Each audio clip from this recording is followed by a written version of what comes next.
আজকে আমার সামনে দুজন গুণী মানুষ, একজন দার্শনিক আর একজন বাংলার প্রফেসর আজিজ স্যার।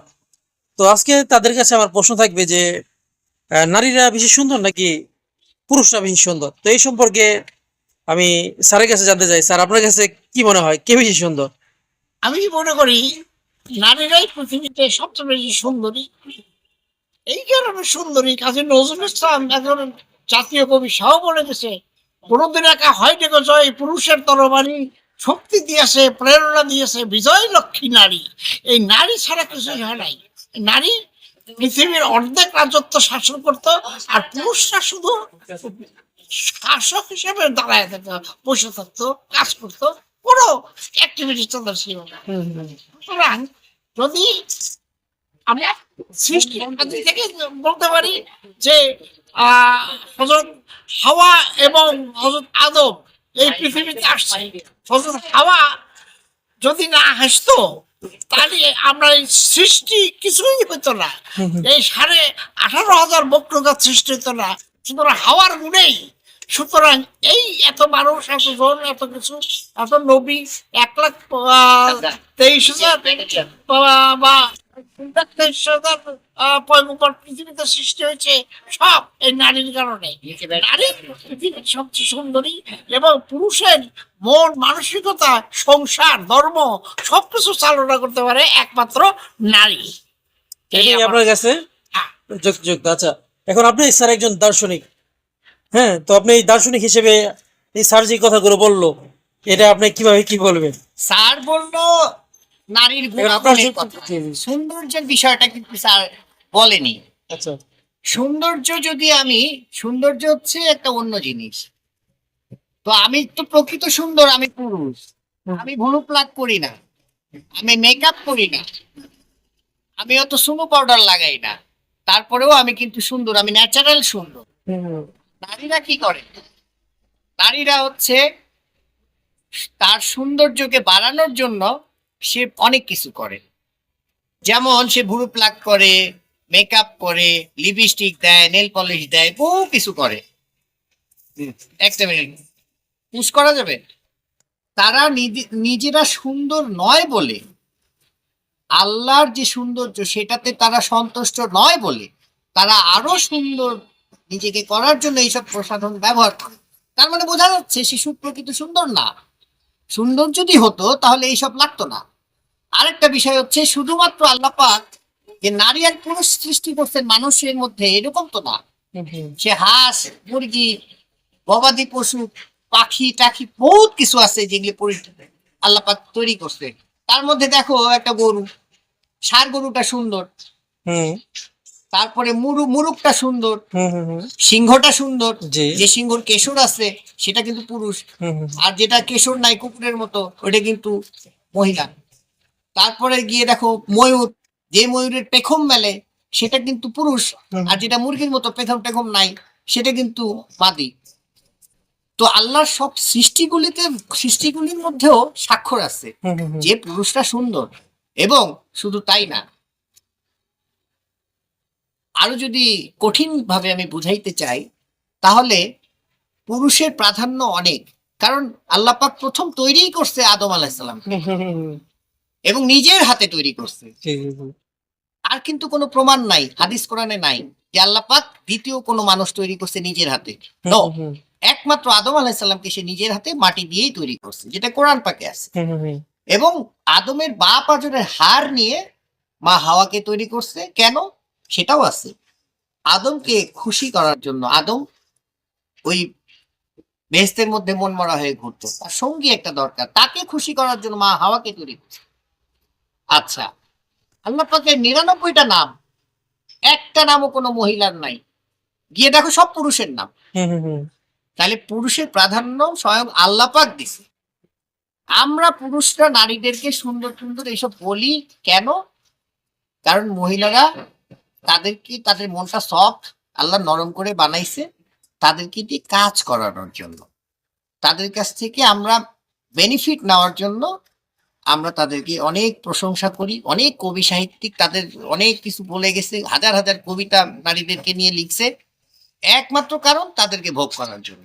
আমার কাছে সোজা কথা, আমি কোনো মিথ্যা কোনো আশ্রয় নিব না। যেহেতু আমি একজন দার্শনিক, আমি একদম সত্য কথা বলবো। যে একটা নারীকে পটায় টটায় তার সৌন্দর্য বর্ণনা করে হোক, যে কোনো কিছুই বর্ণনা করে হোক, মূল উদ্দেশ্য হচ্ছে তার দেহটা ভোগ করা, তাকে দিয়ে আদার্স কাজগুলি করায় নেওয়া, এইসব। মানে পুরুষরাও স্বার্থের কারণে নারীদেরকে কুলায়, বিভিন্ন ধরনের কবিতা লেখে, আমিও লিখি।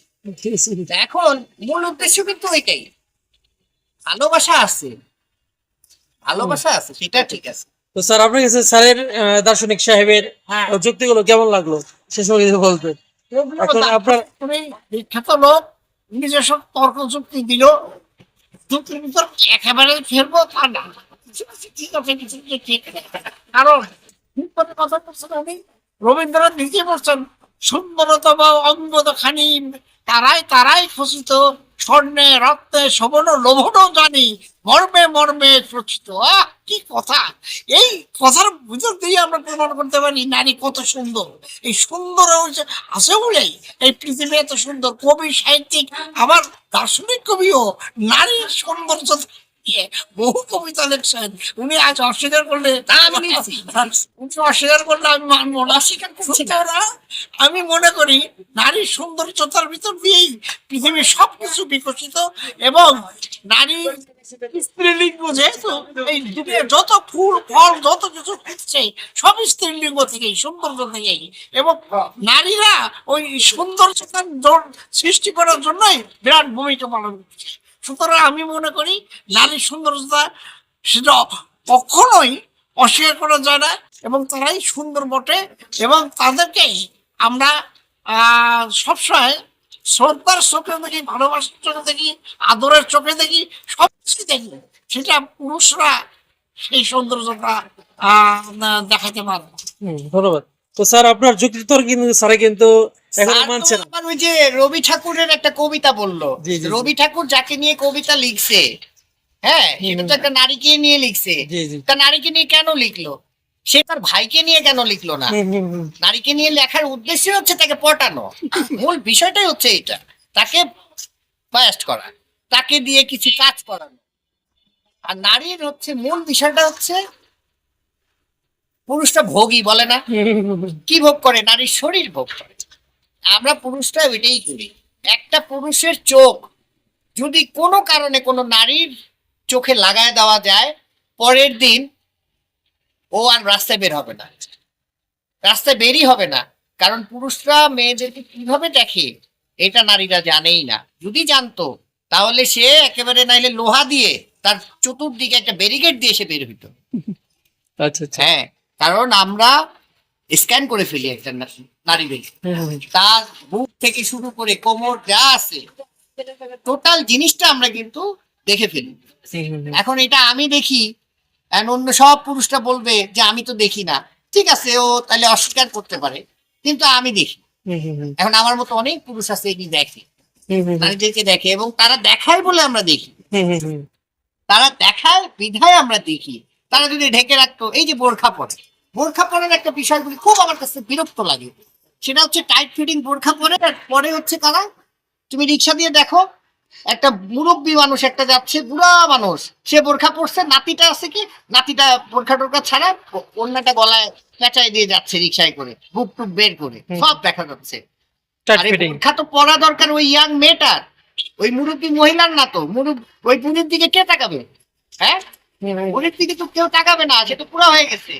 বোরখা পরা দরকার ওই যুবতী না মেয়েটার। অথচ দেখো উল্টা, ওই যুবতী কিন্তু বোরখা ছাড়া ঘুরতেছে, আর ওই ভদ্র মহিলা যে বুড়ি হয়ে গেছে, নানি কিংবা দাদি, সে বোরখা পরে ঘুরতেছে। টোটালি উল্টা, তার যার দিকে কেউ তাকাবেই না। অথচ যে যার শরীরটা আমরা দেখতেছি তার বোরখাটা পরা উচিত ছিল, কিন্তু এগুলি নারীরা করে। নারীরা সব সময় তার দেহটা দেখাইতে পছন্দ করে, তার সৌন্দর্যটা পুরুষদেরকে দেখাইতে পছন্দ করে। এটাই সত্যি কথা। আচ্ছা, কেউ মানুক কিংবা না মানুক, আমার কোনো যায় আসে না, আমার যেটা আমি বলার বলি। আচ্ছা, যাই হোক প্রিয় দর্শক বন্ধু, আমরা দুজনের কথাই শুনলাম যে আমাদের আজিজ স্যার তিনি তার যুক্তিতে নারীরাই সুন্দর, আর দার্শনিক কবি তিনিও প্রকাশ করলেন যে পুরুষরাই সুন্দর। তো প্রিয় দর্শক বন্ধু, আপনাদের কাছে কি মনে হয় কে বেশি সুন্দর?